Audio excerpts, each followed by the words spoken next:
Pergunte-me tudo. Tudo. Eu encontrarei um modo de responder-lhe. Usarei todo o universo para isso. Portanto, fique alerta. Este livro está longe de ser o meu único instrumento. Você pode fazer uma pergunta, e depois colocá-lo de lado. Mas observe. Esteja atento. A letra da próxima canção que ouvir. As informações no próximo artigo que ler. O roteiro do próximo filme que assistir. As palavras da próxima pessoa que encontrar. O murmúrio do próximo rio, do oceano, ou da brisa que acariciar os seus ouvidos. Todos esses instrumentos são meus. Todos esses caminhos estão abertos para mim. Eu lhe falarei, e você me ouvirá. Eu procurarei, e você me chamará. Então eu lhe mostrarei que sempre estive presente. Sempre. Capítulo 2. Tu me farás ver os caminhos do vida, na tua presença há plenitude de alegria. Na tua direita, delícias perpetuamente. Salmos 16 e 11. Eu procurei o caminho para Deus a minha vida inteira. Sei disso. E agora que o encontrei não consigo acreditar. É como se eu estivesse sentado aqui, escrevendo para mim mesmo. Você está. Isso não corresponde à minha ideia do que seria uma comunicação com Deus. Você quer elementos impressivos e supérfluos. Vou ver o que posso arranjar. O Senhor sabe que algumas pessoas consideraram todo este livro uma blasfêmia. Especialmente se continuar a mostrar-se como alguém tão sábio. Deixe que eu lhe explique algo.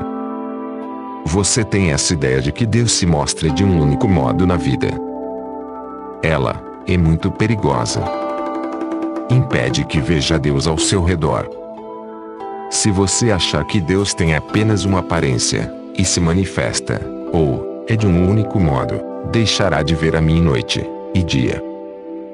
Passará sua vida inteira procurando por Deus, e não a encontrando a aparência. Porque está procurando por Ele. Eu uso isso como um exemplo. Foi dito que se você não vê Deus no profano, e no sagrado, perde metade da história. Essa é a grande verdade. Deus está na alegria, e na tristeza, no doce, e no amargo. Há um propósito divino por trás de tudo, e, portanto, uma presença divina em tudo. Certa vez eu comecei a escrever um livro intitulado Deus é um sanduíche de salame. Esse teria sido um ótimo livro. Fui eu que o inspirei. Por que não o escreveu? Parecia uma blasfêmia. Ou no mínimo, horrivelmente irreverente. Você quer dizer maravilhosamente irreverente. O que lhe deu a ideia de que Deus é apenas reverente? Deus é o alto e o baixo, o quente e o frio, a esquerda e a direita, o reverente e o irreverente. Pensa que Deus não consegue rir? Imagina que não gosta de uma boa piada. Acha que não tem senso de humor? Eu lhe digo, Deus inventou o humor. Você tem de falar comigo formalmente. As gírias e a linguagem rude estão além da minha compreensão. Eu lhe digo que pode falar comigo como falaria com o seu melhor amigo. Você acha que há uma única palavra que eu não conheço? Algo que não vi? Um som que não ouvi? Pensa que desprezo algumas dessas coisas, e gosto de outras. Eu lhe digo que não desprezo coisa alguma. Nada é repulsivo para mim. Tudo é vida, e a vida é a dádiva, o tesouro indescritível, o mais sagrado. Eu sou vida, porque sou o que a vida é. Todos os seus aspectos têm um propósito divino. Nada existe, nada, sem um motivo compreendido e aprovado por mim. Como isso é possível?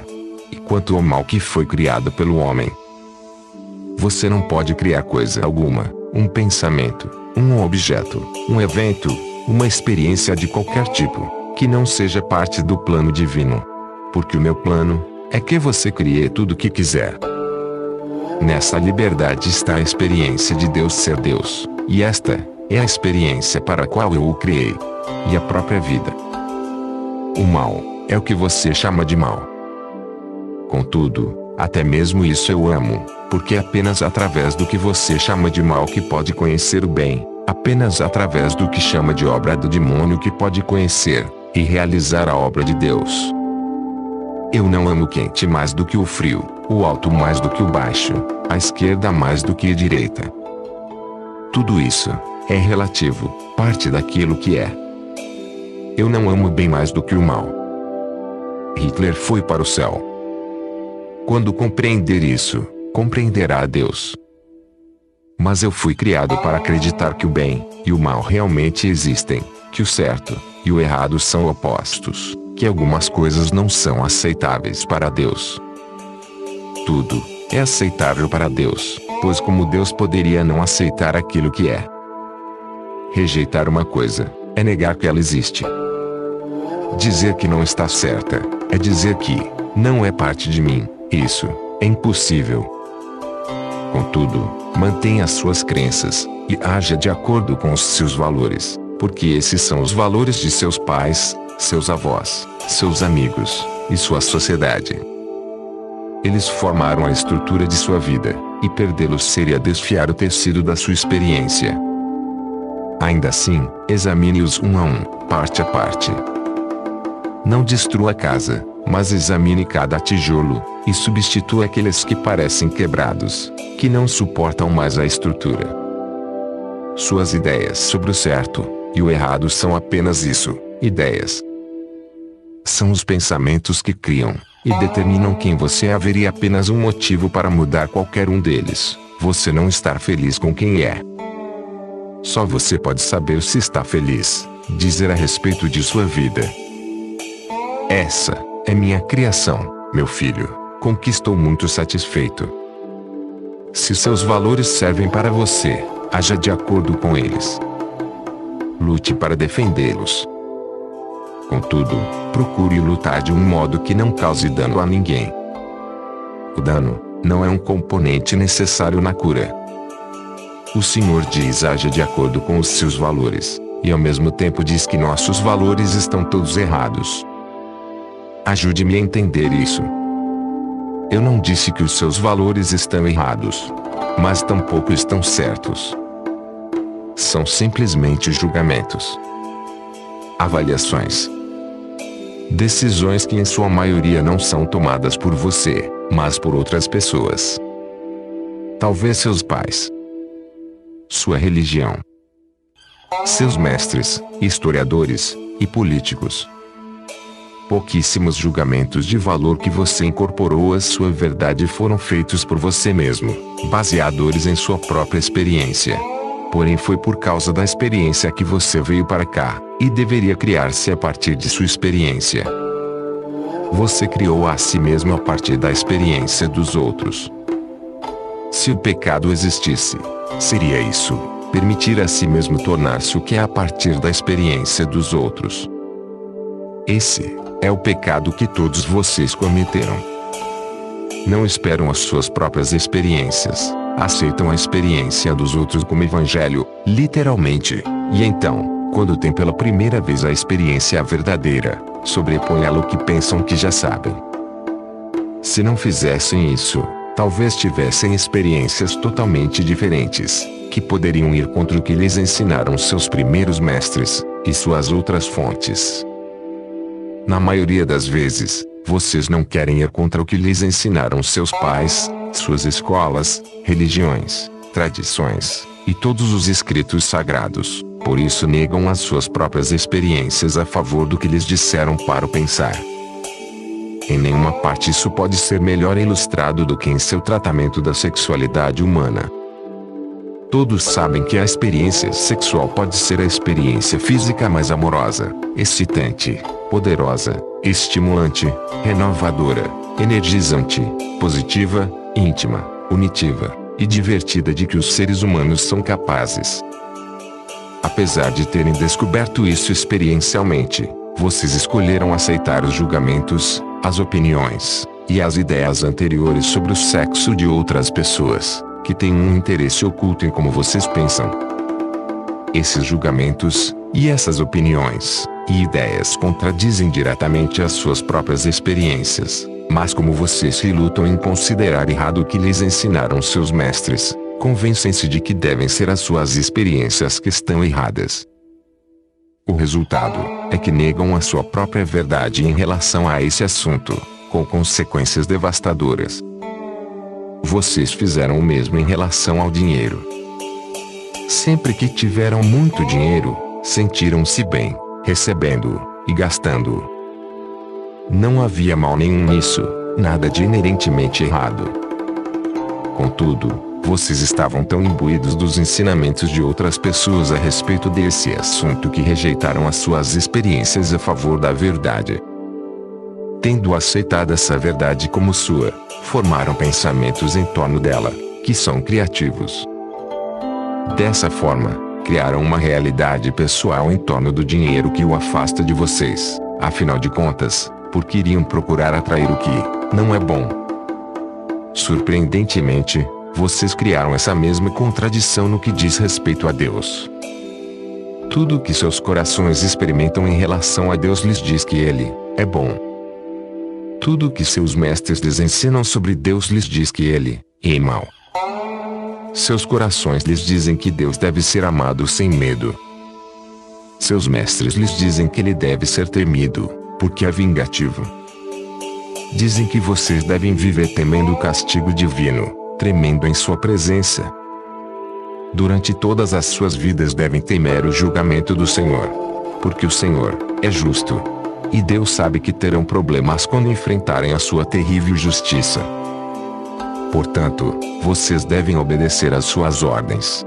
Ou então, em primeiro lugar, vocês não devem fazer perguntas lógicas como: se Deus queria uma obediência cega às suas leis, por que criou a possibilidade dessas leis serem violadas? Todos os seus mestres lhe dizem, porque Ele queria que vocês tivessem um livre-arbítrio. No entanto, que tipo de arbítrio é livre quando escolher uma coisa dentre outras leva à condenação? Como o arbítrio é livre quando não é a sua vontade, e sim a de outrem, que deve ser feita? Aqueles que lhes ensinam isso fazem Deus parecer hipócrita. É dito a vocês que Deus é perdão e compaixão. Contudo, se não pedirem esse perdão do modo certo, se não procurarem Deus adequadamente, suas súplicas não serão ouvidas e atendidas. Isso não seria tão ruim se houvesse apenas um modo adequado, mas há tantos sendo ensinados quanto há mestres para ensiná-los. Por isso, a maioria de vocês passa a maior parte da vida adulta procurando o modo certo de adorar, obedecer e servir a Deus. A ironia de tudo isso é que eu não quero a sua adoração, não preciso da sua obediência, e não é necessário que sirvam a mim. Esses comportamentos são os historicamente exigidos dos súditos pelos monarcas, geralmente egomaníacos, inseguros e tirânicos. Não são de modo algum exigências divinas, e parece notável que até agora o mundo não tenha concluído que são falsas, não tendo nada a ver com as necessidades ou os desejos da divindade. A divindade não tem necessidades. Tudo que é exatamente isso, tudo que é. Portanto, por definição não tem necessidades, e nem deseja coisa alguma. Se vocês escolherem acreditar em um Deus que precisa de alguma coisa, e ficar tão ofendidos se não a tiver que pune aqueles de quem esperava recebê-la, então terão escolhido acreditar em um Deus muito inferior a mim. Na verdade, serão filhos de um Deus inferior. Não, meus filhos, por favor, deixem-me afiançar-lhes novamente, através deste livro, que eu não tenho necessidades. Não exijo coisa alguma. Isso não significa que não tenho desejos. Desejos e necessidades são coisas diferentes, embora muitos de vocês os tenham igualado em suas vidas atuais. O desejo é o começo de toda a criação. É o primeiro pensamento, um sentimento profundo dentro da alma. É Deus escolhendo o que criar a seguir. E qual é o desejo de Deus? Eu desejo primeiro saber e experimentar quem sou, em toda a plenitude, para conhecer quem realmente sou. Antes de criar você, e tudo o que há no universo, era impossível compreender isso.